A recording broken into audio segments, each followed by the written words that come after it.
Howdy, my name is Laura and I am a certified arborist with Precinct 4 Parks Department. Today I will be walking you through 3 quick and easy tree planting steps. Before we get started, make sure you have inspected your planting site for any above or below ground utilities, or even hardscape structures that can get in the way, like buildings or street signs. It is advised that you choose a native tree species to plant that is already successfully growing nearby. This will greatly increase your tree survival chances and lessen long-term maintenance. Step 1. Take the tree out of the pot to inspect the root ball and estimate the dimensions of the planting hole.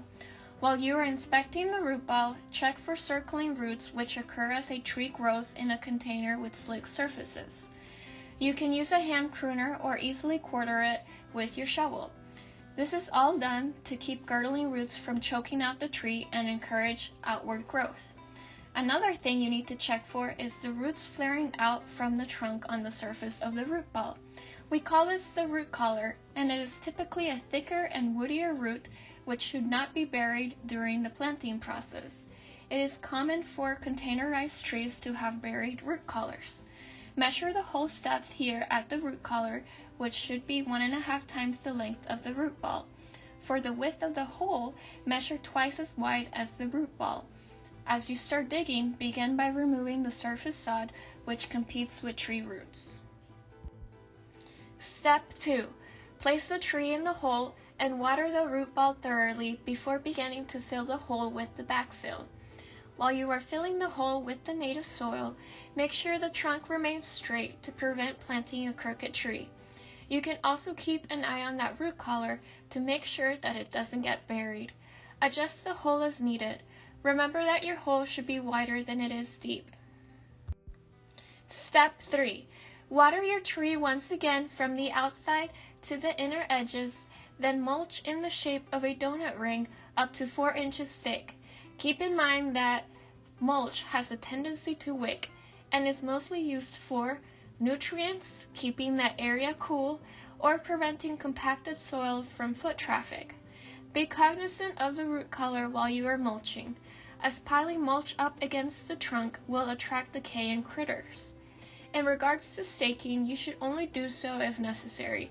Use at least 2 to 3 staking poles and make sure that tie materials are non-metals that prevent girdling and allow the tree to move freely for proper trunk girth development. Staking should be monitored and adjusted as needed. It is advised to remove them after 1 year. Another consideration is tree protection, especially if you have concerns about wildlife damage like deer rubbing up against the trunk, weed eater damage, or vandalism. You can use plastic mesh that wraps directly around the trunk or stake down a surrounding chicken wire cage. Do your best to make sure that none of these installed materials interfere with the tree's growth. Lastly, when it comes to watering, it's better to water deep and infrequently for the best root development throughout the first year, which is when the tree will have established. You want to water while taking rain into consideration and do so more often in the summer months, especially when the years of drought come. An on-site plaque in front of the Goose Island oak, also known as the Big Tree in Rockport, Texas, reminds us of the difference that we can all make when we plant a tree. It reads, "Welcome to my home. For most of my life I belonged only to myself. Now I belong to you, or so I'm told.